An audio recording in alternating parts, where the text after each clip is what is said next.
Hello, everybody. This is the Board YouTube channel where we give you the pick and roll live stream every weekday morning at 9:45 a.m. Eastern Time. We are back for the Tuesday NBA slate for March 18th. 4 games on the slate to cover and see if there's any free picks from Pips, my co-host, along the way. This channel is part of the Hammer Betting Network, so make sure you guys, if you do enjoy, you hit the like button and also make sure you're subscribed to the channel. Keep up to date with all of that content before we go into anything where we go through the slate, go through the picks, go through your questions, and react to your bets. We always start off the show by talking about the previous show's bets. Unfortunately, it was a losing day for the show. 1-3 day overall. Just didn't have the luck without the blowout in the Pistons game. The blowout cost us Jalen Duren minutes and Tobias Harris minutes, so we aren't able to go over there. Oftentimes, we talk about scaling down action for specific games, but 2 bets is something that we would advocate for sure. Just the blowout cost us for sure in this one, unfortunately.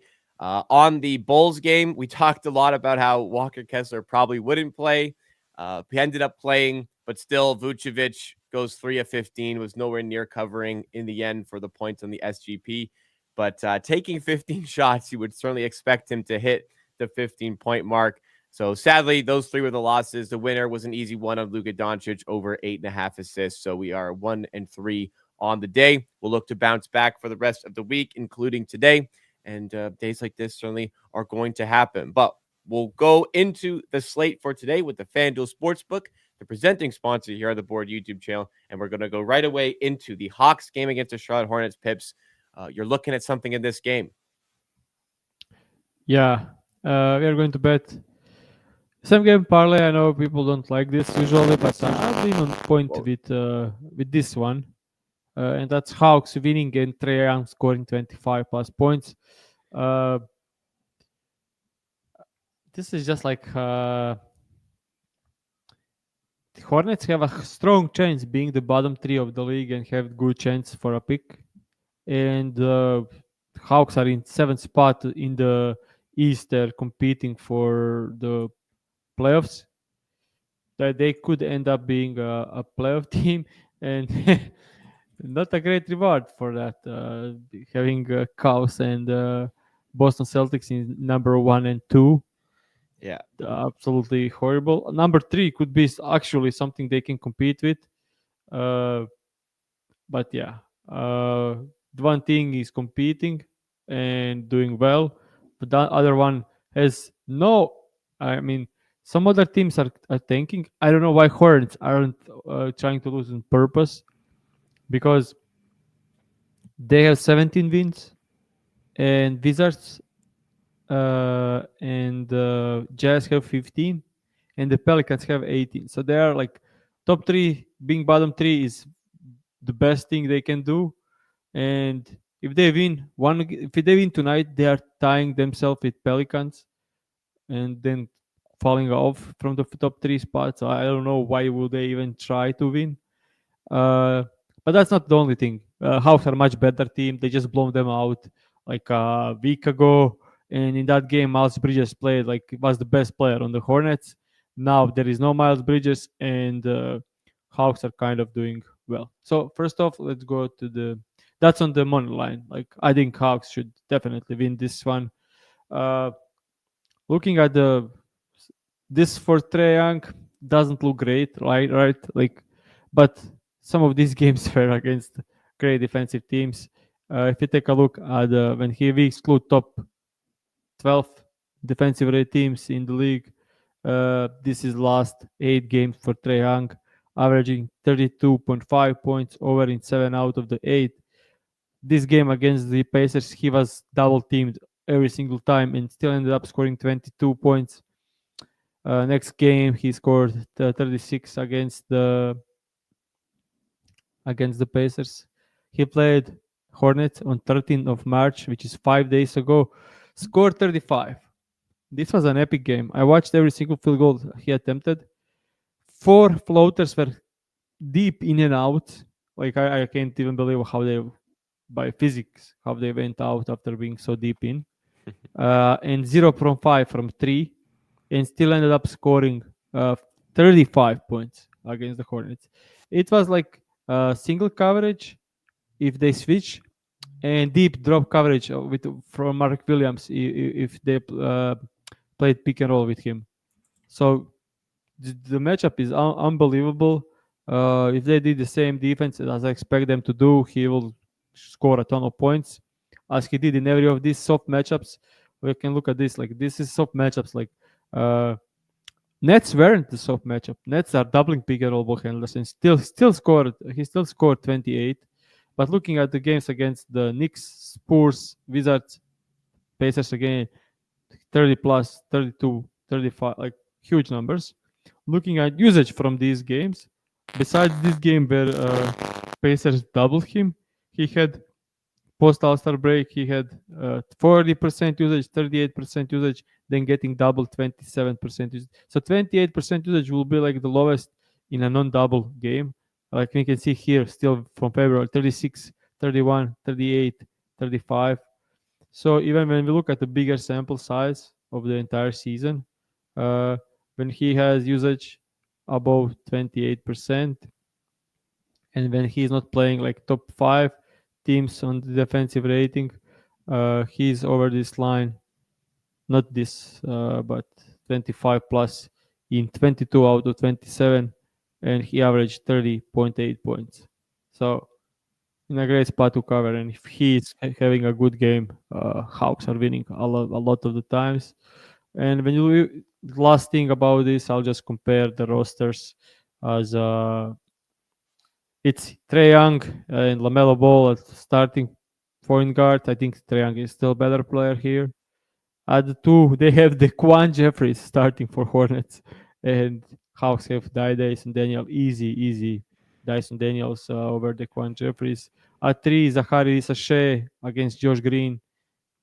Zachary is, I think, much better already. At five, Kongu, Mark Williams, probably slightly into Mark Williams, but then we go to the bench and it's George Niang and Terrence Mann compared to the Marcus Garrett and Wendell Moore. I don't know like who even these guys are. So I think this is a good spot for the Hawks to win. Yeah, And also so they are trying to win. And I don't think Hornets should be trying to win at all. definitely agree there. We've had a history with some money line spreads, I think, this season, but definitely a good spot here for the Atlanta Hawks money line, and hopefully Trae Young can give us the 25 plus points we need for the official play of the day here, where we took it minus 103 at FanDuel, the presenting sponsor. We like to make the pregame bets here. We go into the props in the morning, of course, but the action doesn't stop in the morning. It keeps on going well into when the game begins on FanDuel, America's #1 sportsbook, because it is your home of NBA live betting. So even if you missed the first few minutes of the game or want to bet on a fourth quarter comeback, you can make your picks from the first whistle until the final buzzer.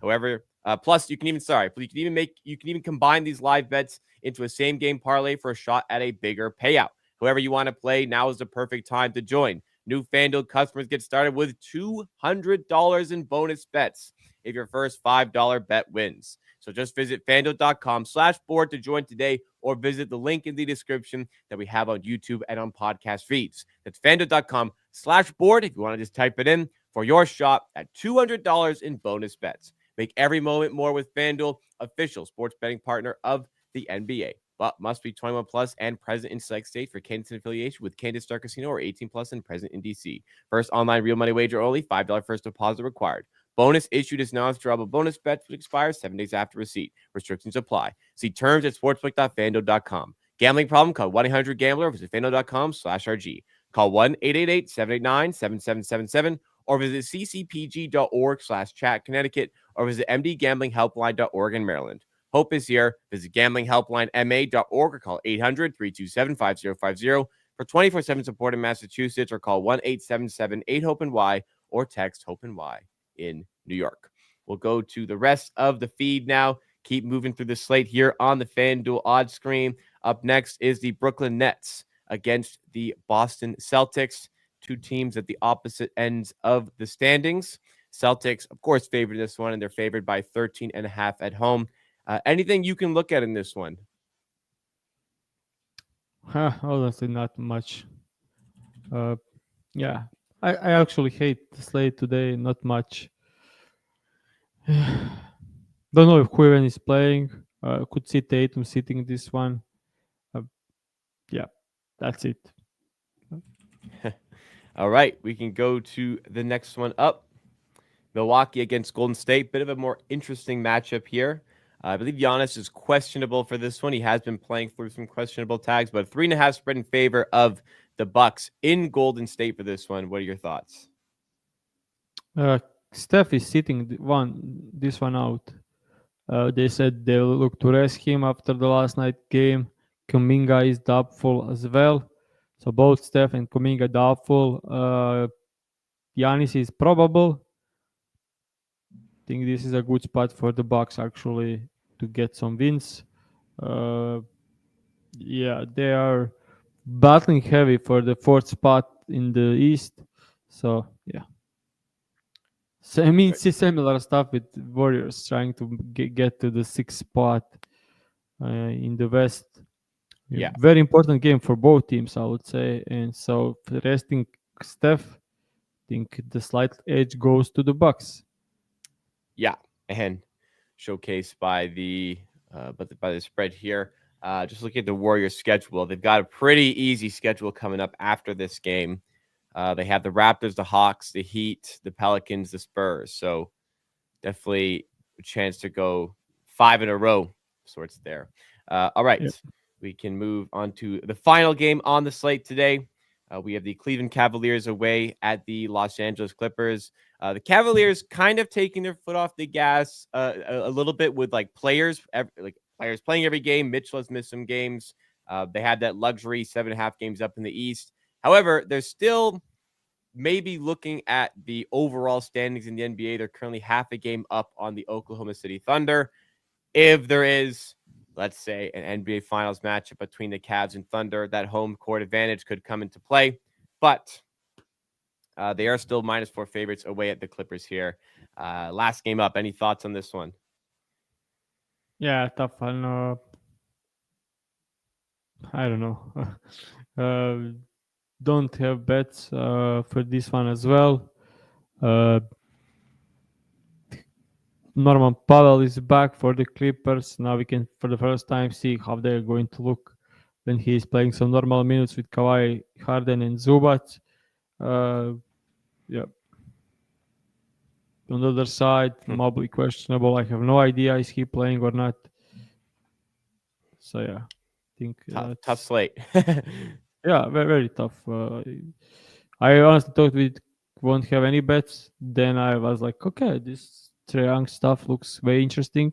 I went back and rewatched the entire game. They played a couple of days ago. I was more than happy with the coverage on him, so I was like, okay, this is a good one. But for the rest of the slate, I have honestly no idea. And this matchup is first time playing this season for the Cavs and Clippers. I have nothing to go back to. So yeah, All honestly right. don't know. I could see like Clippers being the good in this one. If the spread is only 4, especially if Mobley is out. I could see Clippers competing with everyone healthy. So it'll be one official pick in play for today's show. But we'll go over to the chat here. Send in your questions. Send in your bets for the day. You get the reaction from Pips to see if he likes it, if he doesn't like it, if he leans in your direction, and any general questions as well. You can send in.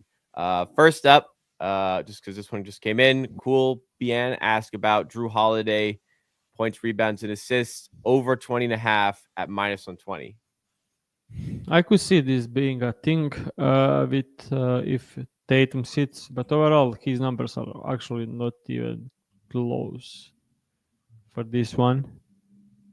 Like looking at the entire season, he is way under this line, and with the blowout addition, like look at this, he is way below this line on the season on the averages. Of course, the matchup is absolutely great. He covered this in all 3 games this season. Yeah, I will say I think Tatum will sit.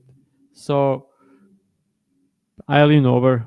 because if Tatum is not playing, this line is great. If Tatum is playing, can still hit. So yeah. Next up, then we have Steph Curry over 24.5. I know you said he probably won't play, but if he does go, 24.5 minus 118. That's okay, but I really think they said themselves that they doubt he plays. So Okay. So no, no handicap there then. How about Donovan Mitchell under 5.5 assists at 1.7, which converts to minus 143. yeah, I mean that's rough. Without Mobley, I don't think that's a good bet. With Mobley, sure. Like if Mobley and Darius are playing, looking at the entire season, when he's playing teams who don't allow assists, he's under in, yeah, under in like a ton of games and not even close to covering. So I would say lean under. But Mobley, if Mobley is out, then this suddenly is not that a great bet. So yeah. Okay. Next up, then we have Ivica Zubac over 50.5. I'm assuming points at minus 120. Yeah, I mean, I get it, but Pavel being out, look like his numbers are great because Pavel was out some games. When you look at the games when they all were healthy, he averaged like 16 points. Yeah, some of these were blowouts. So if you look at 28, it's like 16.9 over in 9 out of 15. But the matchup is, I would say, difficult. And most of these overs were against poor teams. Look, when he's playing above average team on defense, it's 15.1 points. If we go like even these teams are not that great on defense. Like he didn't play almost any teams who are above average on defense. 17 against the Wolves and 12 against the Bucks. So yeah, I don't know. Last season he was different kind of player, but even then, looking at the games against the Cleveland, 14.7 of 10. He could play big minutes against the double big lineup. So yeah, I do lean over, but it's much different now with Pavel back. Like okay, this and look at probably people look at this like last 10 games he's over 9 out of the 10, scored on some good teams inside, but now it's just different with Pavel taking like 15 to 20 field goal attempts and lowering his usage. His usage in the last these games were like 22%, but when you look at the games with Harden and Pavel, it goes back down to like 18%. Yeah, so it's like huge shift in usage for Zubat. Okay. A few more player prop questions. How about James Harden under 6.5 rebounds at minus 125? This looks high even without looking at it. Uh, Yeah, this is too high. I don't know. Like, where is the? I don't see that number, so it's probably some local books. Yeah. Uh, most spots get 5.5, and 6.5 spots get minus 160 and minus 170. So you don't need to even take a look to know that this is a great bet. Should easily be one with Norman Powell, Kawhi, and Zubats. He's under in 11 out of 15, averaging only 5.4, and most of these came against great defensive matchups. I will even put Norman Powell out, and now looking at this 23. Yeah, I'm when you guessing look at this, these the local books aren't taking big limits. yeah, yeah. So when he's playing any good rebounding teams, he is under in 13 out of 17, averaging 5. Maybe this could maybe even be a good under on 5 at plus money. But yeah, that's not something I would look. Okay. Next up, Anthony asks about LaMelo under 27.5 points plus Hawks money line plus 120. I mean, we already have Hawks money line in the official bet, so I would assume that's the preferred play. But on the Melo unders, just for the conversation here, do you think he gets pulled early with Hornets tanking, or what's your thoughts on It this? didn't happen still this season. Lately, He's he's been garbage, but the important part is no Miles Bridges. His numbers without Miles Bridges. Over 31 and a half, 31 plus in all seven, averaging 38 points a game. And those numbers came against Miami, Orlando twice, Bucks, Pistons. Those are almost like all of these matchups are like top five on defense, top 10 on defense. And those are the numbers without Miles Bridges. So I know that was different part of the season. This was in November, but still, without Miles Bridges, he is chucking shots up. So that will be one of the reasons I will stay away from this one. I don't know. Treman should be back. That could be a play later if they open it. But definitely, if Treman is playing, I don't know if he's playing. Like, he isn't playing. He's out for the season. So ESPN somehow put Treman lines up, even though he's out for the yeah. season. I was thinking in my head. I thought he was not coming back this year, but anyways, that's a strange one. Two more player prop questions. Next one is Kristaps Porzingis over 18.5 points at -110.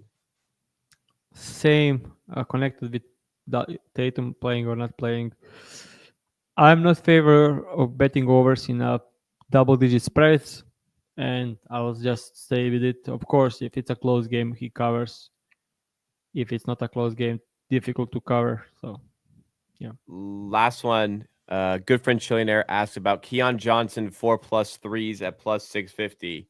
I remember yesterday the good friend Chillionaire asked about Luke Kennard 8+ assists and was able to cash that. So that was fun. But another big one here. What do you think? So yeah, this is on the last two games. Last two games, he scored 5 from 9 against Boston and 4 from 9 against the Hawks. So I kind of get it, but overall on the season, he is nowhere near covering this. Though now is a different thing. No Cam Thomas. In the games without Cam Thomas, he is actually killing this line. When he gets 23 plus 10, 24 plus minutes without Cam Thomas, he's over this line in over two plus threes in 68% of the games, and we are getting -110 for this. Actually, I need to check this one out. 28 minutes for Keon Johnson. Like, why is this line at 1.5? That's super weird. Let me just check something. Keon. I'm honestly confused with this. Just a second. Mhm. How many times did he play? So he played Boston 3 times. He had 0 from 3 limited minutes, 4 from 8 in 12 minutes, in 23 minutes, and 5 from 9 in 8 and 9 threes in the last two games against the Boston. And the line is 1.5. When he gets 24 plus minutes, he's over this line in 60% of the games. And when you look at the games without Cam Thomas, he's over in 67. Like, what's wrong with this line? Yeah, I'm looking as well. Yeah, it doesn't make much sense, honestly. Even like when he's playing teams who allow below average threes, he's still over in 69%. Like, I don't know. To his position, seems like they leave him wide open. So in that case, he should. What he is shooting on the season? Keon Johnson, 30%. Probably that could be a reason. Let me just see what's going on last couple of games. In post All Star, he's shooting 34%. In March, he's shooting 39%. Not something sustainable, but he does average 2 threes a game in March. Yeah, Yeah, but weird I'm one. +650. I mean, I'm looking around. I see plus 750 on this as well. Yeah, he's not scoring many. He covered this in only 6 games out of 31. So stayed under in 80%, cashed in 20%. So the matchup is absolutely horrible for spot up, but seems like they just kind of ignore him. I don't know why he got the. I don't know if you have time for this for me to check this one. Like, what's the date they played? I never did this on the show. It's 2 days ago, 3 days ago. Uh, I'll be quick on this one. I just need to. I'm very All right, interested so in this it's a one. short show, anyways. There's no rush. Yeah. So I'll just check like uh, what were the looks he got. Like, did they completely ignored him, or they like what's the thing with this one? Yeah, first one, wide open from corner. They just left him wide open. Next one, yeah, this one's unbelievable. The step back three, ignored him once again. Like, completely, left him completely wide open. They didn't care. Then a step back three. Next one is completely wide open. Like, no one even tried to contest him. Like, seems like Mazzulla said, like, you shouldn't care about this guy. Next one, completely wide open. Next one, like they seems like they just don't care about Keon. Like, he's having wide open threes all over the place. Out of 9 threes he took, 5 were wide open and 3 were pull up threes. So maybe there is something All right, for threes. plus Well, 650. I'm FanDuel. I'm I'm thinking. No, I'm thinking for us on the official, to be like over 1.5 threes, because the price is Is good and the minus hit rate 110. is amazing. Yeah, the price is good. The hit rate is amazing.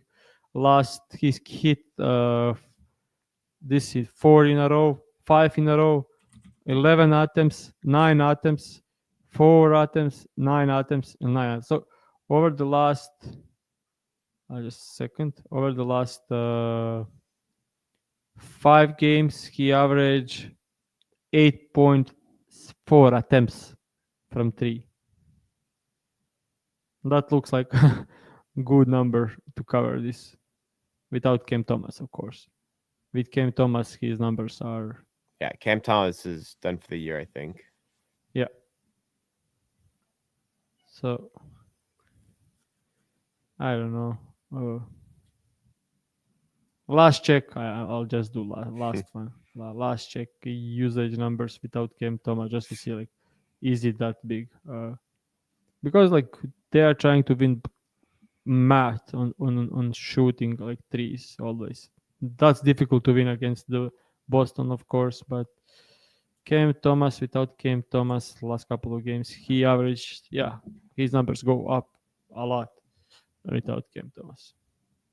I don't know, guys. You can. This is a lean. I won't do it official, like, because against the Bulls he had 2 attempts, which is what crazy. Maybe because of the minutes. I need to probably adjust minutes. Let's see when he gets 24 plus minutes, how many attempts he averaged. Like, he had 0. Again, like, yeah, this is insane. Like, against the Cleveland, 29 minutes, 3 attempts, 1 attempt in a 25 against the Hornets. What, 3 attempts only in against the Portland in 30 minutes. Yeah, this is very inconsistent in my opinion. So yeah, lean.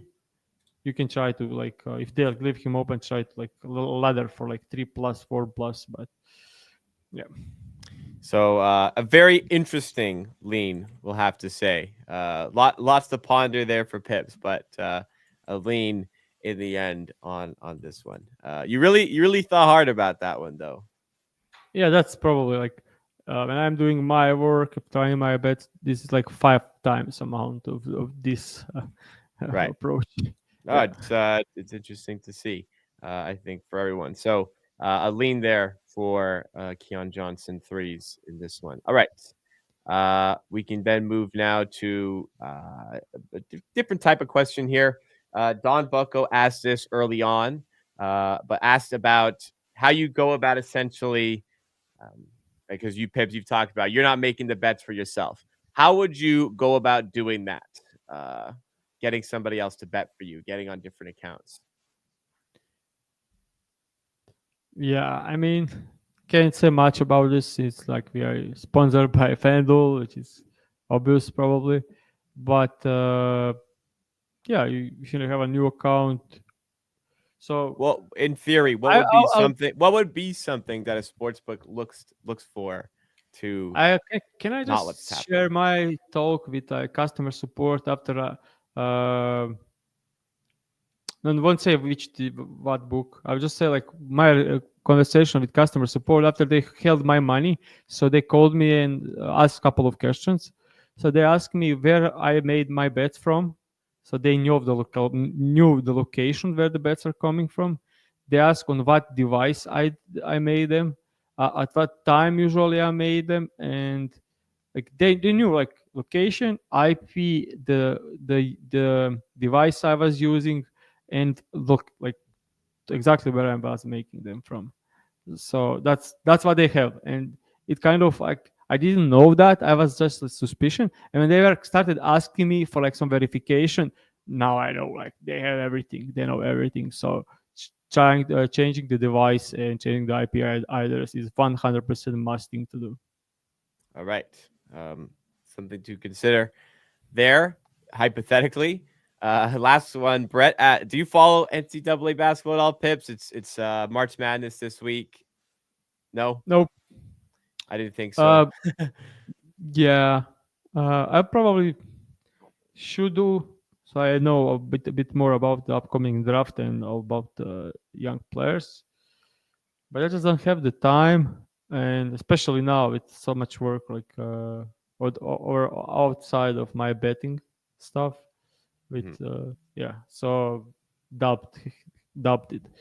We'll probably need to start learning about NFL a lot more, so I can so we can create a good product for NFL props, and that will be taking a ton of time from me. So yeah, that'd be as cool to hear. We'll see if that can come to fruition for next season. But I'm the same. I mean, yeah, my schedule's already completely filled. I don't really have, unfortunately, time to follow college basketball as well. But I will be watching this week.